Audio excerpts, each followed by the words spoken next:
A'udzubillahi minasyaitonirrajim. Bismillahirrahmanirrahim. Allahumma sholli ala Muhammad wa ali Muhammad.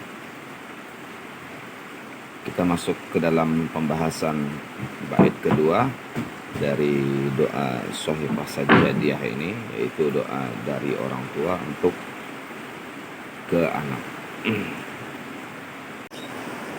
Ilahi umdud li fi a'marihim wa zidli fi ajalihim wa rabbili saghirahum wa qawwili dha'ifahum wa asihhali abdanahum wa adyanahum wa akhlaqahum wa afihim fi anfusihim wa fi jawarihim wa fi kulli ma unitu bihi min amrihim wa adrir li wa ala yadai arzaqahum. Ilahi umdud li fi a'marihim wa zid li fi ajalihim wa rabbi li saghirahum wa qawwi li dha'ifahum.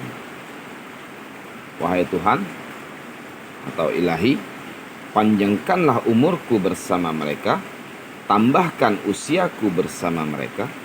Didiklah yang terkecil di antara mereka, kuatkanlah yang terlemah di antara mereka. Ilahi umdud li fi a'marihim. Umdud itu diambil dari kata madda, yamuddu, kemudian fi'il amarnya adalah umdud, yang berarti panjangkanlah. Umdud li fi a'marihim, panjangkanlah umur-umurku bersama mereka. Sama seperti ketika Allah berfirman di dalam surah Al-Furqan ayat 45. Kata madda ini.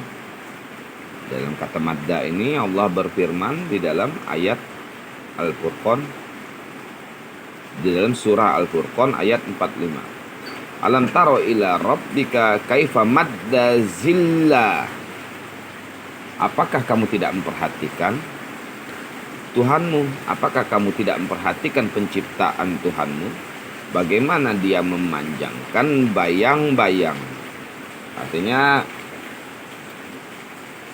kalau kita itu perhatikan, di siang, dari pagi sampai siang hari itu bayang-bayang itu bisa memanjang. Artinya umur juga seperti itu. Umur juga bisa dipanjangkan oleh Allah. Wazidli fi ajalihim. Kemudian imam di sini berdoa, tambahkanlah usiaku bersama mereka. Allah Subhanahu wa taala berfirman di dalam surah Al-An'am tentang ajal, huwallazi khalaqakum min tini tsumma qada ajala wa ajalum musamman indah. Kematian adalah terpisahnya ruh dari jasad dan juga musnahnya, dan terpisahnya nafs. Nafs itu artinya ruh dari badan. Sebagaimana firman Allah yang kita ketahui bahwa setiap manusia itu pasti akan mengalami kematian. Juga akhir kehidupan ini merupakan perjalanan natural setiap bentuk materi yang ada di dunia. Mana kita tahu hakikat kematian manusia itu telah tercatat di Lauhul Mahfuz, dan ini adalah merupakan qadanya ilahi yang telah ditetapkan.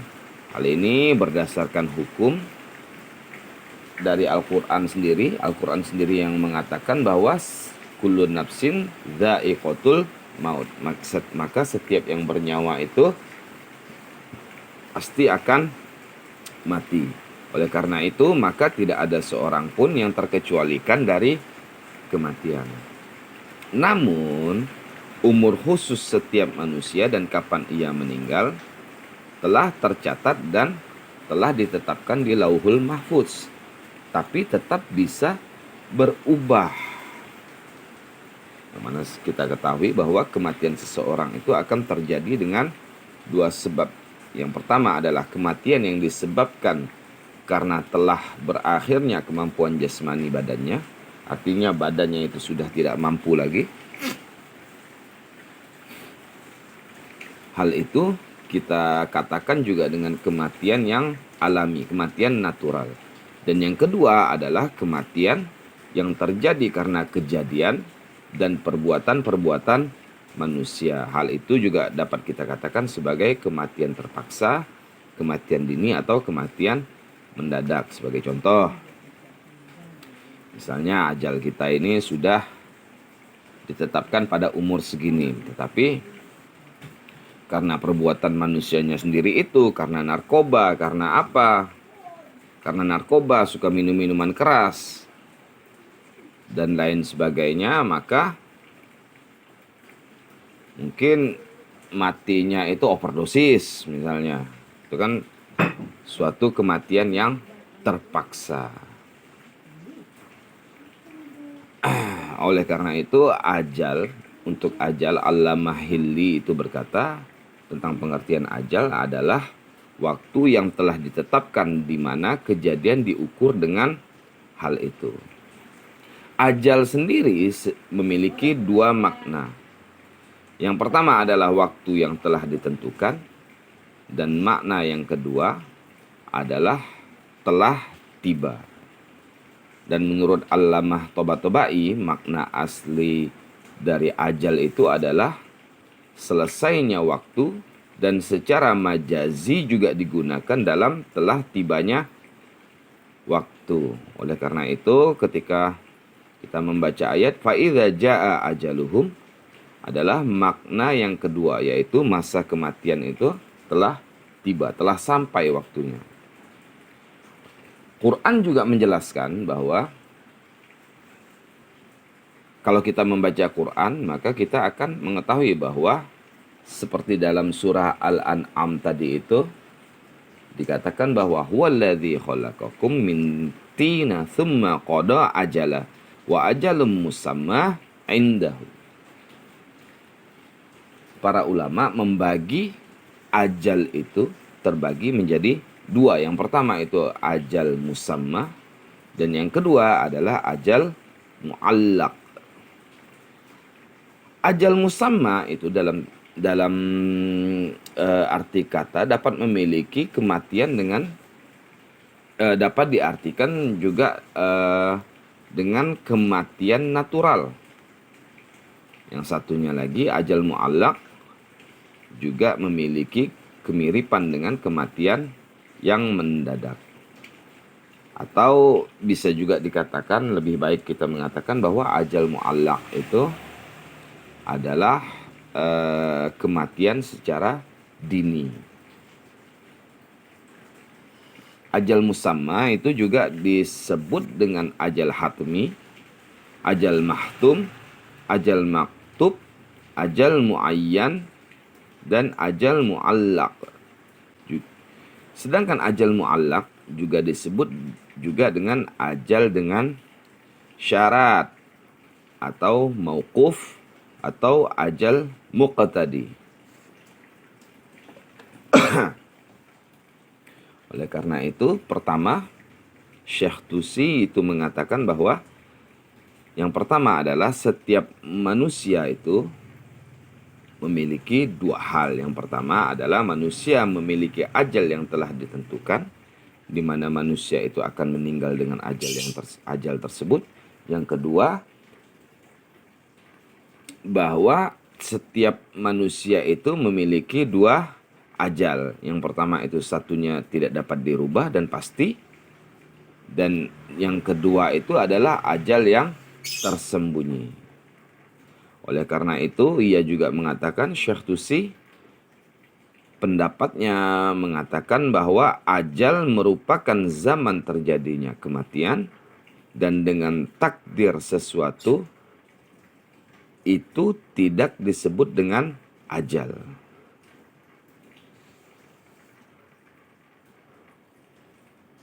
Oleh karena itu, sebagaimana kita ketahui, ajal itu terbagi dua, ajal musamma dan ajal muallaq. Ya, kadang kita juga, bukan kita ya, saya juga sering memperhatikan kalau di tempat saya itu, semisal ada orang sakit, sudah sekarat, keluarga yang tadinya itu mungkin masih bisa diselamatkan dengan kita pergi ke dokter, tetapi keluarganya malah mengatakan, ya sudahlah, tidak apa-apalah, kita sudah ikhlas. Itu saya sangat menyesalkan sekali, karena mereka tidak berusaha. Karena sebagaimana kita ketahui, kalau dari ayat Al-Quran tadi, atau dari doa dari Imam Ali Zainal Abidin tadi, wazidli fi ajalihim, artinya ajal itu bisa diperpanjang atau juga bisa diperpendek. Ya, artinya tidak ada salahnya kita mengusahakan, apalagi semisalnya orang tua kita atau anak kita yang memang udah sakit itu, kita bawa semaksimal mungkin ke dokter.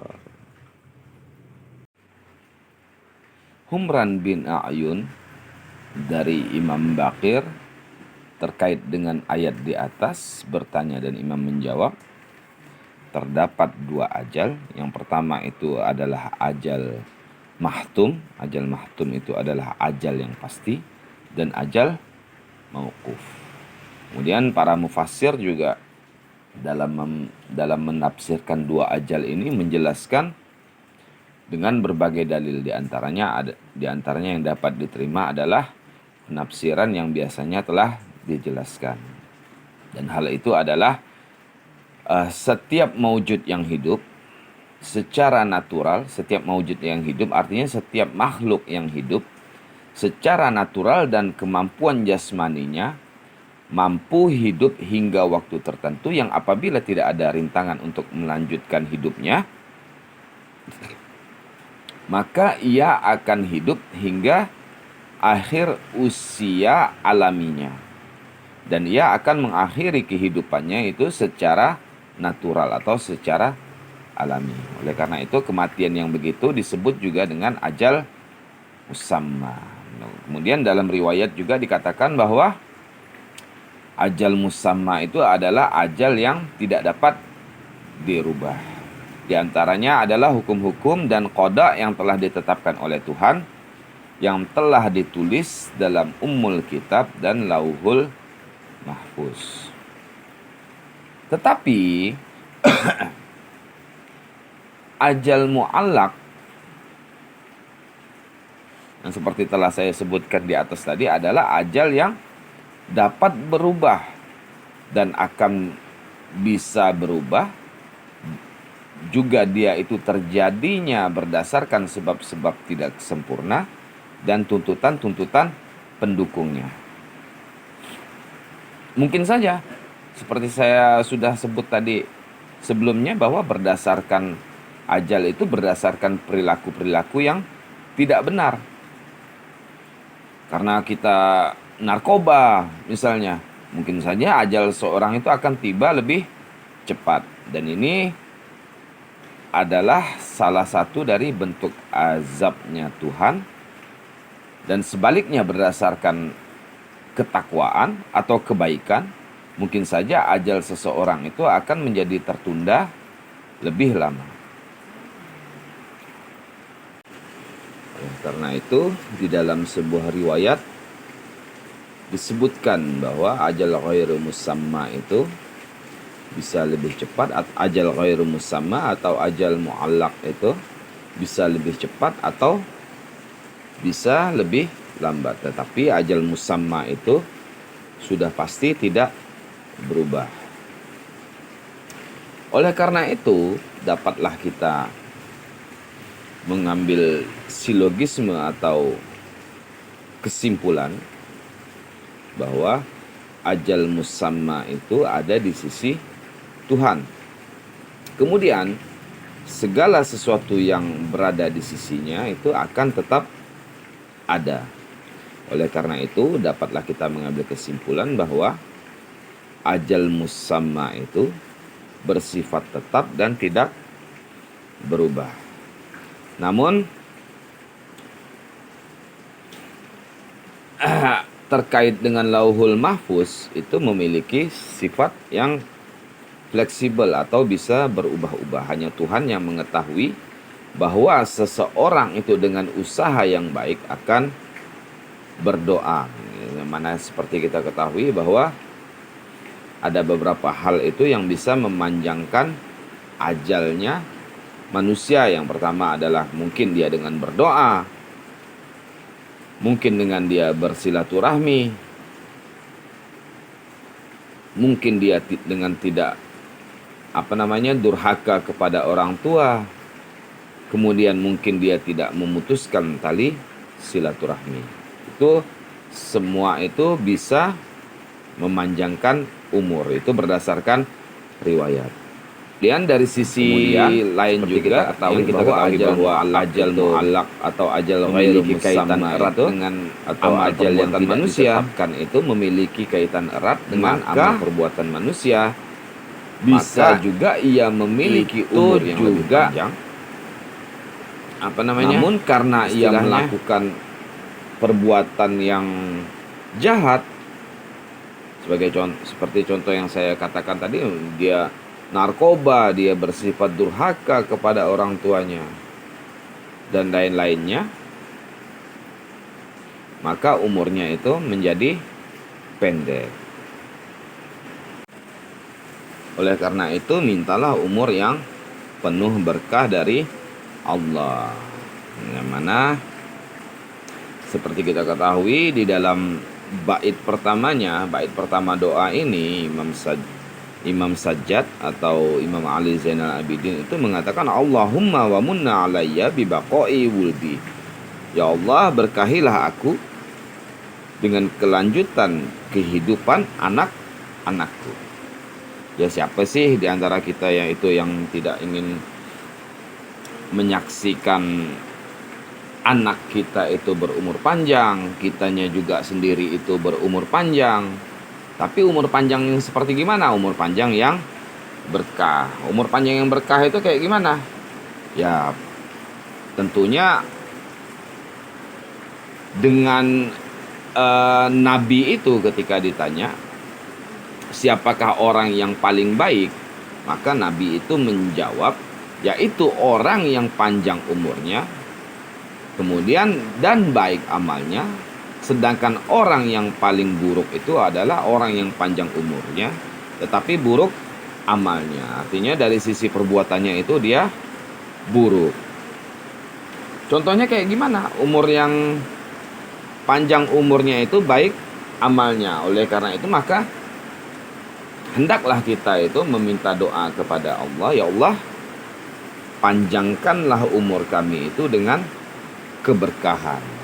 Artinya umur yang berkah itu mungkin ya kalau kita perhatikan di zaman sekarang ini, zaman dengan kemudahan teknologi, apa saja bisa dicari.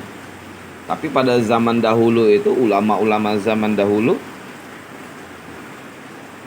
ketika mereka mengarang sebuah kitab yang mana kitabnya itu kita pakai sampai sekarang, artinya pahala bagi mereka itu tetap mengalir. Oleh karena itu carilah keberkahan dalam umur itu dalam bentuk apa saja yang istilahnya ketika kita melakukan sebuah perbuatan,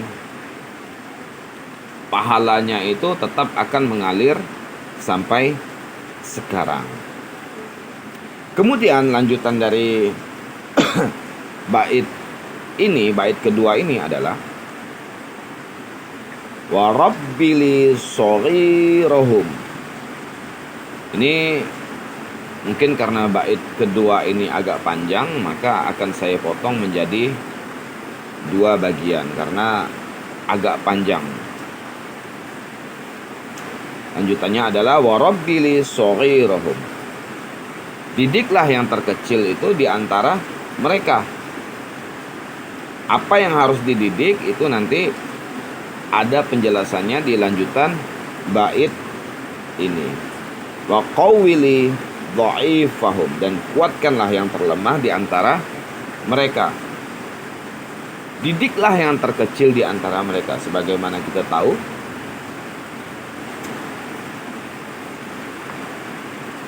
yang paling kecil itu biasanya yang paling lemah. Biasanya, tapi tidak semuanya. Ya kan, tapi tidak semuanya. Banyak juga kok anak yang paling kecil itu paling lemah, atau anak yang paling kecil itu paling kuat. Wa adyanahum, dan kuatkanlah agama mereka. Wa akhlaquhum, dan akhlak mereka. Artinya seperti kita ketahui bahwa badan, agama, dan akhlak itu sangat penting sekali bagi manusia. Setiap orang membutuhkan badan yang sehat. Setiap orang membutuhkan agama yang baik, memerlukan agama yang baik, dan juga akhlak yang baik. Karena bagaimanapun juga orang kalau mau berteman dengan kita, pasti mereka akan melihat agama mereka bagaimana, kemudian akhlak mereka pun bagaimana. Kemudian wa'afihim fi anfusihim wa fi jawarihim,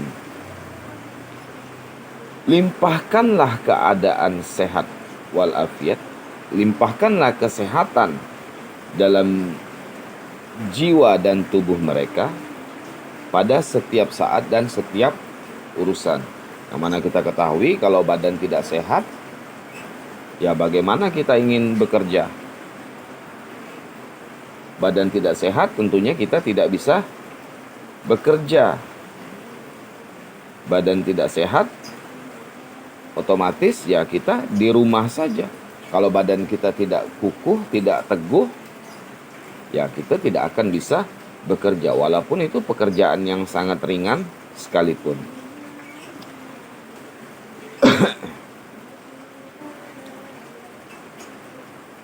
Wa'afihim fi anfusihim wa fi jawarihim wa fi kulli ma'unitu bihi min amrihim wa adrir li wa ala yadai arzaqahum. Limpahkanlah keadaan sehat walafiat, artinya limpahkanlah kesehatan dalam jiwa dan tubuh mereka setiap saat dan dalam setiap urusan. Lapangkanlah jalan rezeki mereka dengan mudah dari kedua tangan. Di sini artinya imam di sini meminta supaya Allah itu selalu memberikan berikanlah kesehatan atau keadaan sehat kepada anak-anaknya di dalam jiwa dan tubuh mereka. Artinya kalau dalam jiwa dan tubuh mereka adalah sehat lahir dan batin. Karena seperti kita ketahui bahwa ada orang sehat lahirnya tetapi batinnya tidak sehat, dan ada orang yang batinnya sehat tetapi badannya tidak sehat. Maka keduanya itu haruslah seimbang. Kemudian lapangkanlah jalan rezeki mereka dengan mudah. Seperti kita ketahui, rezeki itu ada dua. Rezeki yang memang harus dicari, yang kedua itu adalah rezeki yang memang datangnya dari Allah.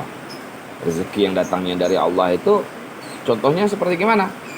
Nah, contohnya mungkin adalah nikmat kita hidup, nikmat kita bernafas, nikmat kita bisa melihat, dan lain-lainnya. Tetapi ada juga rezeki yang datang dari Allah itu yang memang kita tanpa berusaha.